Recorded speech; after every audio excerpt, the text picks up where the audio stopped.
everybody, I'm back again. My name is April from Unsolicited Plant Talks, and today I decided that I'm going to do a follow-up on the video that I had posted about trellising. I do have some more tips and tricks I wanted to share with you guys, and I definitely wanted to show you guys how I make fuller looking pots without having to cut your plants. Just like this one, and it's about to bloom too. I don't know if you guys can see, this is a single plant right here. I only have one in here, but it looks so much fuller. And it's not just because I looped it multiple times. That's also a reason why it looks much fuller. But also there are tips and tricks that I can share with you guys to manipulate your plants to where it will give you more growth points and more vines to play around with.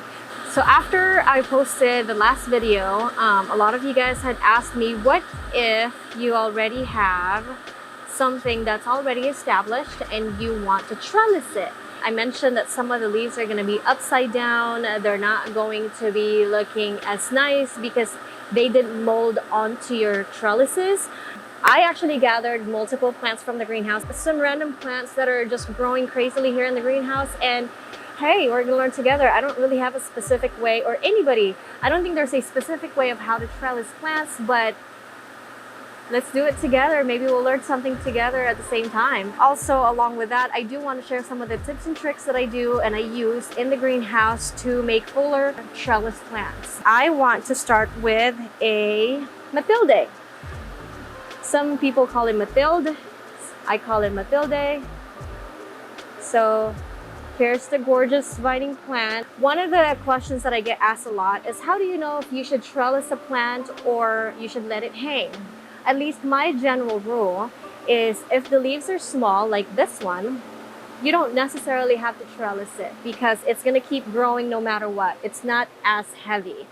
Now, if you have bigger plants like Sarawak, other bigger leaved Hoyas, even Jennifer, top of my head, Joy, you know, and all that stuff, they could definitely benefit from being trellised. Now, that doesn't mean they're not gonna grow without being trellised, but they're definitely going to be happier and they're going to give you leaves sooner than if you were to just let it hang.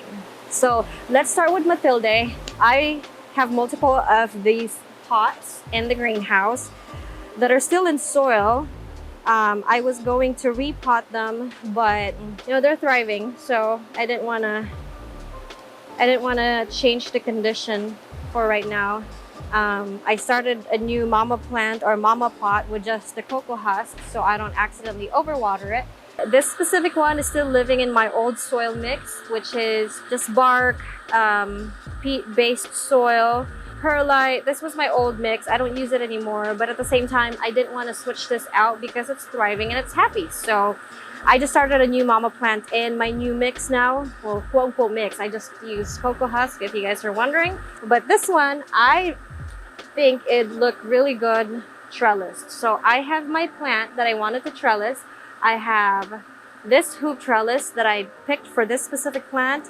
And I have a lot of these clips that I usually use for my plants. Now, why do I use these clips? I used to use those plastic things that you clamp onto the trellises, but I don't use them anymore. When you have mealybugs or other pests, they like to be in crevices. And the problem with those is I would have to remove them. So now I have like trash, extra plastic that I would have to replace. Whereas for here, I can just remove it and spray or clean it if I have any bugs in there and then place it back. Also, it's easier to manipulate or to move this thing around whenever the plant doesn't need that much support anymore. So let's say the bottom has been fully supported and I need new support on top, then I don't have to keep this on the bottom anymore. I can just, you know, place it wherever I think it's mostly needed. Okay, so I tend to look for whichever or wherever the vines are normally like facing. So it looks like the vines of this, most of the vines on this one is facing this way. So what I'm going to do is I'm going to put this on the back side. So you see how like everything's facing from right here, and I'm going to put it on the back side of this way. Does that make sense? So I'm going to be placing it right here and just jam it in there. A lot of you guys are scared to damage your roots. But if you have an established plant, there's nothing to be worried about. When you damage a root or two, it's not really going to hurt the plant. If anything, it's only going to encourage it to have better looking roots or to like thrive some more. When you trellis a plant or a Hoya, you always want to make sure that it's counterclockwise like that. That's their natural way of vining. So if you follow that, then they're not going to be confused later on, and they're just going to follow that same pattern that you trellis them by. So what I'm going to do is I'm going to leave the top first. I'm not going to fully trellis this one up yet. So what I'm going to do is I'm going to leave these tendrils or these vines out. I'm going to clip it right here. So I just loosely clip it right there. And I'm just going to do that for a lot of these.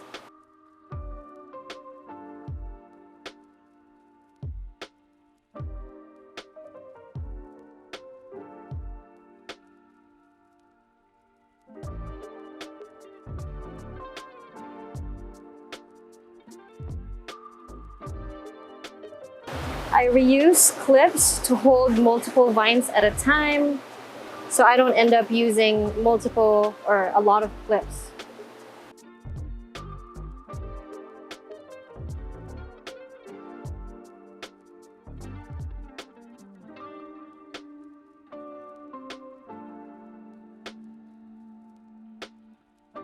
Because I put a lot of vines on this side already, I'm going to put this guy on the other side, but also still make sure that the leaves are facing up as much as you can. You can't do it all the time because it depends on how the plant has grown, but if you can just try to move them around and it works, then it works.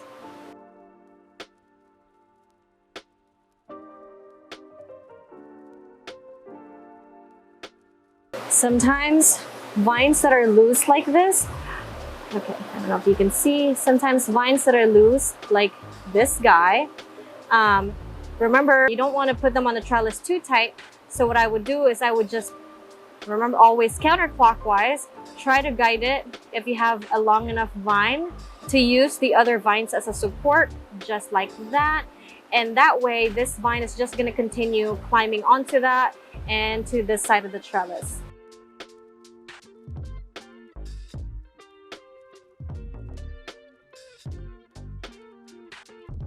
Never trellis your Hoyas too tight or your vines are gonna die.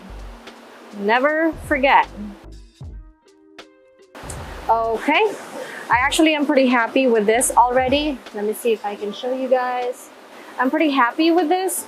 All of my leaves mostly are facing up, which is really good. Now I have some vines right here that I'm not really gonna be putting down, or I'm not gonna be worried about them not being trellised as for right now, because what I do is I let them vine out like really long, because this one is going to start growing leaves. But for larger plants, you want them to vine out first so that you have enough vine to loop it back to where the ends are going to be facing up like this one. What happens if I force it to go down like this, there's a possibility that these vines are all going to die, or you're just going to have new shoots that are going to be coming out of here, and now you're going to have a lot of vines that are just on the top. My main goal is to make sure to fill up the circle trellis so you don't even see the trellis anymore, and make the plant look so good and so full without having to cut it or having to plant multiple plants in the same pot. Next up, I wanted to talk about choosing the proper trellis. When you're about to trellis your plant, you always want to look ahead. You don't want to just trellis them now with a small trellis and worry about it later on. As much as possible, personally, I like trellising them depending on how big the leaves are going to get, how big the plant is going to get, how fast they grow, and all those kind of stuff. The reason being is that I see a lot of people who trellis their plants with really cute trellis. You know, let's say somebody is, you know, trying to trellis their, I don't know, Hoya viola or Hoya deikii, Hoya like joy. I see people who have 2-3 leaves of the Hoya with a little bit of vine, and then they put you know, like a really cute trellis on it. But then 2 to 3 months later, it's outgrown the trellis already and it needs more support. So what I usually do is I tend to pick a bigger trellis for bigger plants or bigger leaved Hoyas to begin with, so that I can just start manipulating the vines as soon as they grow, instead of worrying about, oh, I gotta take the old trellis out and put a new trellis, or even adding more trellis to it later on. It's just one less thing to worry about, and you're prepared. You don't have to stress the plant out again over and over, and you're good. I wanted to show you guys this Hoya suryga right here.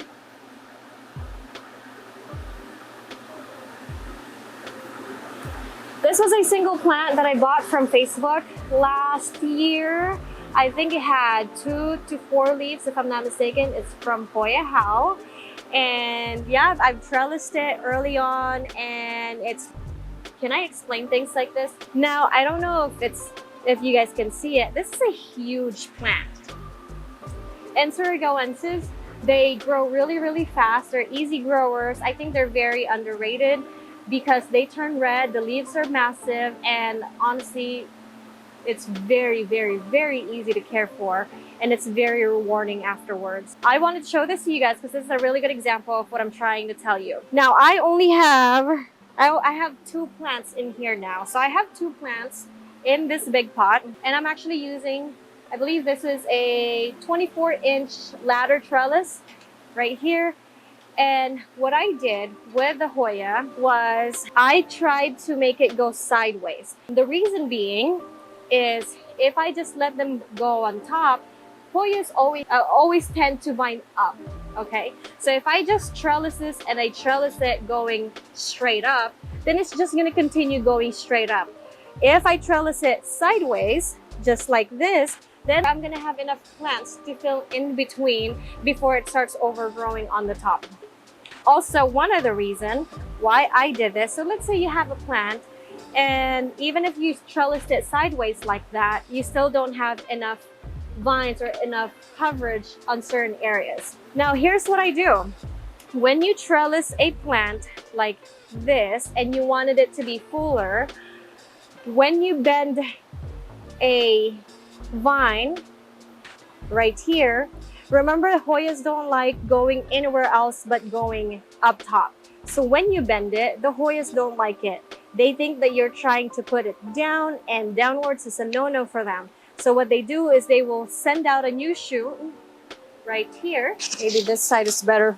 So if you force them to go sideways, whatever the last node that was facing up without the bend, wherever it's at, it's gonna give you a new shoot just like this one.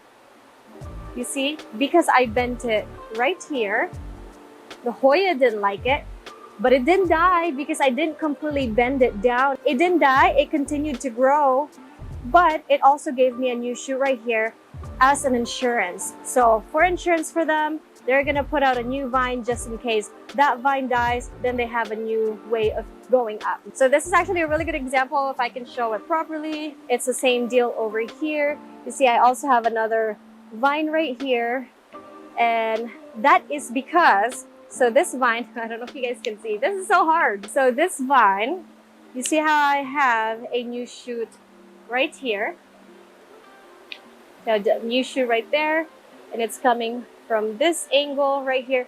And the reason why the plant is pushing out a new shoot right there is because the main vine right here, see how the main vine right here is going down. It's gotten so heavy because it has new leaves on them. And it kept shooting like this long vine without leaves because I didn't give it support anymore. But because it kept going down, then the plant was like, hey, I gotta keep going up. So now I have a new shoot right there.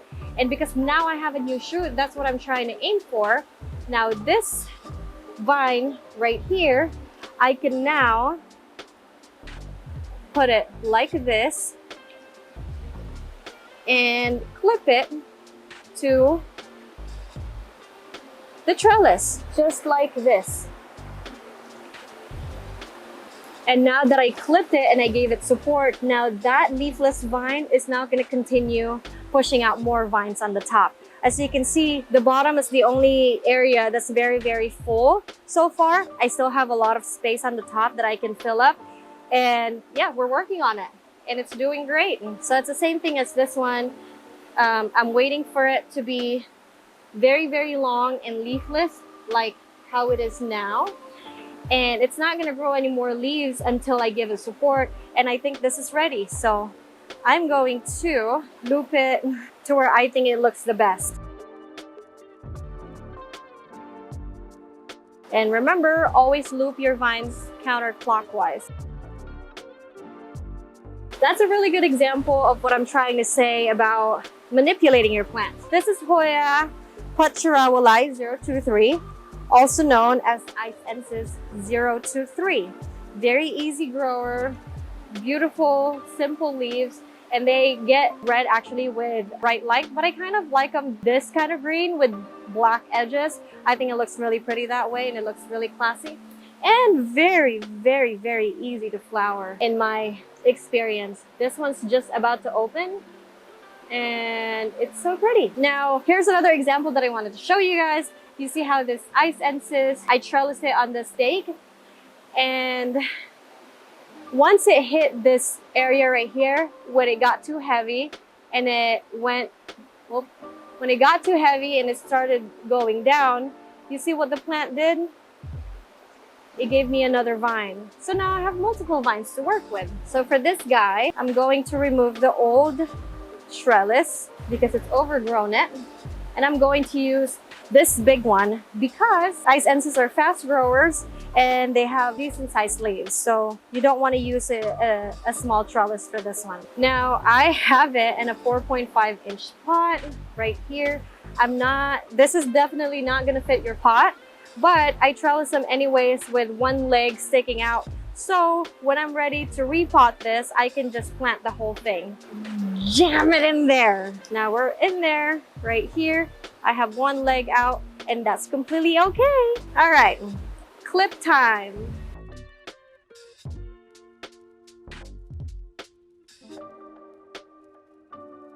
See how my leaves are all facing down because I'm trellising it a little too late? We can still work with that. Follow the leaves, okay? Although you want it to look in a certain way or a specific way, it's always the leaves that take precedence. Always follow where the leaves are going and the vines are going. Don't force it to go where you want it to go because sometimes the plants don't like that, and not only that it looks not as pretty, but also the plant might say, hey, you know what? I'm just gonna die. All right, I'm just gonna die. So far, it's wonky, and that's okay.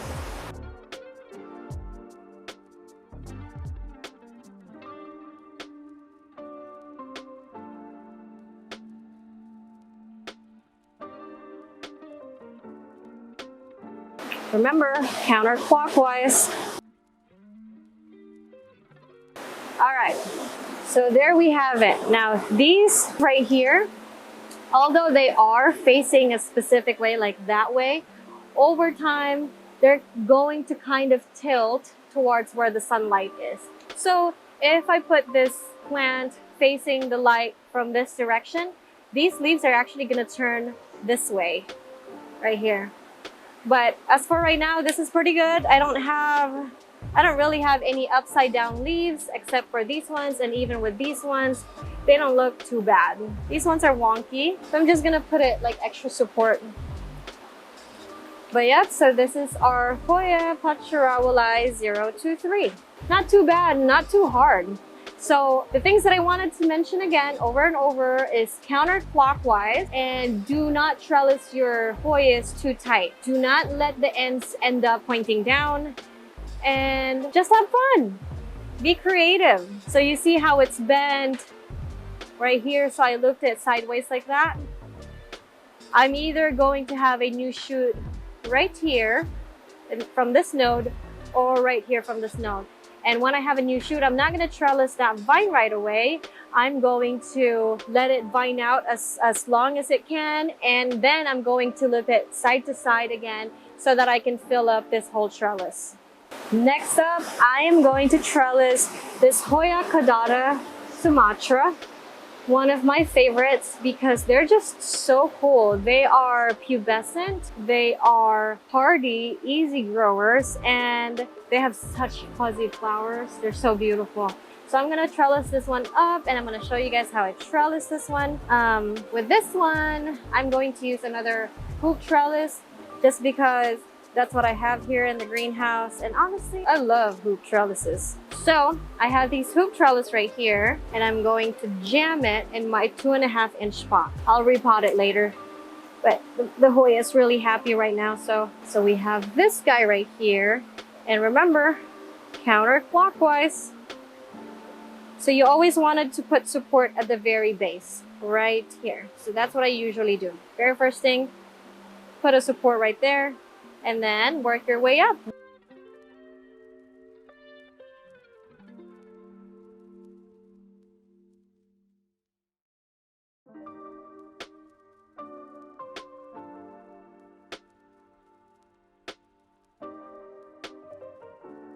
And then I'm gonna clip it right here. Not the very loose end, because if I clip it right there, I'm gonna end up facing this vine down and it's not gonna be happy. So I'm just gonna clip it right there to trick it that it's not trellised or it's not being forced to go in a specific way. And at the same time, I'm just gonna let it grow out. So once it's long enough, I can loop it back in. Next side.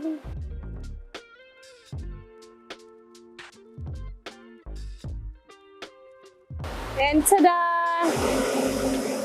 Sometimes the plants are not as pretty when you first trellis them, but just know that over time, they're gonna start molding onto your trellis and you're gonna love it. And your plant's gonna love you and thank you for giving it support.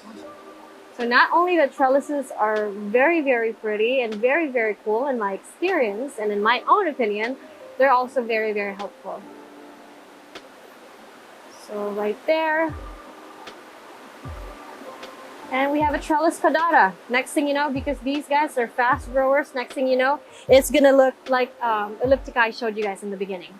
All right, and we are now in the Q&A portion of the video. A couple of days ago, I posted on Instagram that I'm gonna be filming this video. And if you guys have any questions that you want me to answer here, to post it. And here are some of the questions. How many growth points can emerge from each node? Actually, multiple. I've had some plants that had multiple, at least 2. I've only seen 2 from the growth point.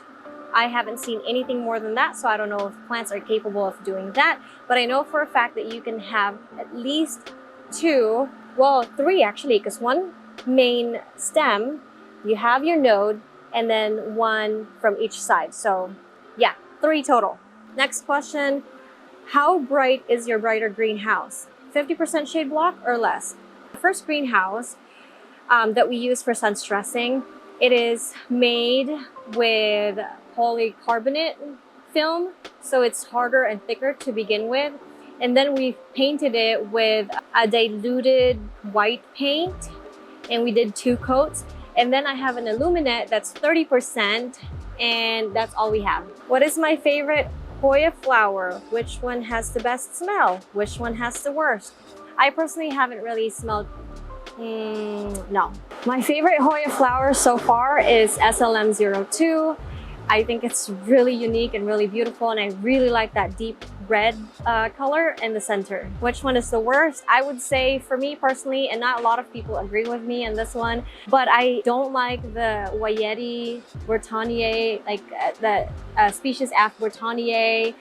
They kind of all have the same like smell, and it's very, very strong. For the kind of flowers they are, for the size that they have, they're very, very strong, and I don't think it's a good smell. Some people call it like butterscotch, but I don't smell that. How do we keep pests away in this hot weather? That's actually a really good question. With hot weather comes with all kinds of pests, so you kind of just want to make sure that you do preventative treatments. Also, when you bring anything outdoor to indoor, you're always going to have pests. That's just the reality. That's normal. You're bringing the outside inside. Now, it's not necessarily being pest-free completely, but it's preventing an infestation.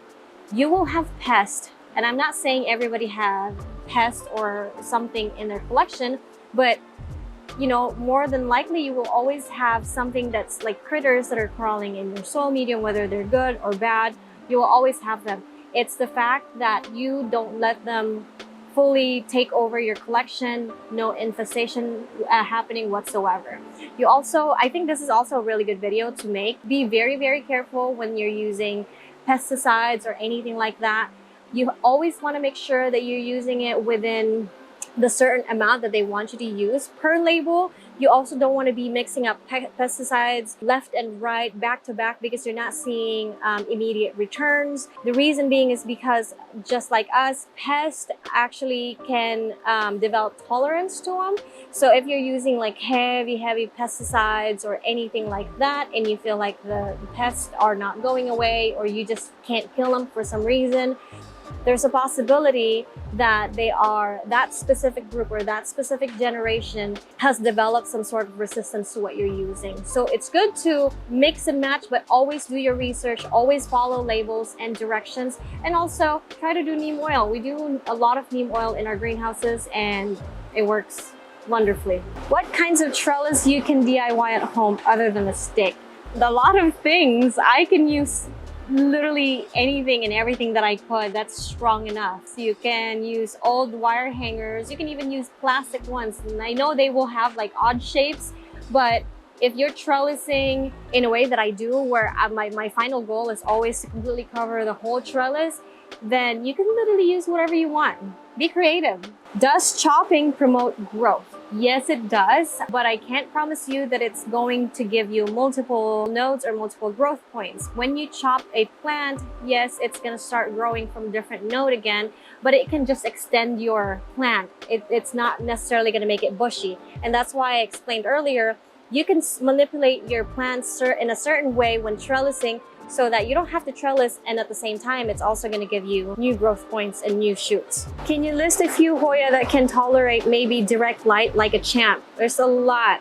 You have Obscura, Sunrise, Rebecca, Suryga, Cipitangensis, Paul Shirley-eye. What else do I have in the other greenhouse? Walliniana, PNG 432. Those are pretty good. How sturdy does a trellis have to be? Will the weight of the vines break the trellis?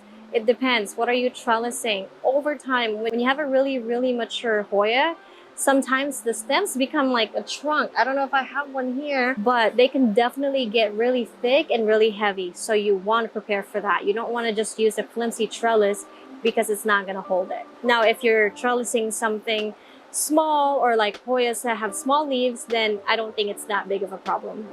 Last question, I'm gonna answer it just because I got a lot of questions about it. It's not really Hoya related or plant related, but a lot of you guys are asking me about my hair. Well, a week ago, it was so hot. I think we were 112 here, and I just was not having it. So I said, I'm gonna chop my hair. And as soon as I chop my hair, it looks funky with the old bleach work that I did with my hair. And I had like half a bottle of, I think it's called Arctic Fox. I didn't have enough. I mixed it with conditioner and did it. I usually cut my own hair, but honestly, it's just because I don't really care if it's perfect or not. It's to save money. So I don't have to go out, and more time for me to play with my plants. So yeah, that's what I did with my hair, and I like it. So I'm glad you guys like it too. Anyway, thank you so much for watching. I hope you guys enjoyed this and I hope you guys learned something from this video. I will definitely be making more videos from here on. We have more team members in UPT now, so they're able to help us out, carry the load and ship out plants, take care of plants. So I have a little bit more time on my hands, so I will be able to share more tips and tricks with you guys and, you know, just random unsolicited plant talks. So if you guys are all into that, go ahead and subscribe. Let me know what you guys think, any comments, suggestions. I'm always open. And don't forget to share this video so everybody gets to find out all about Hoyas. Bye!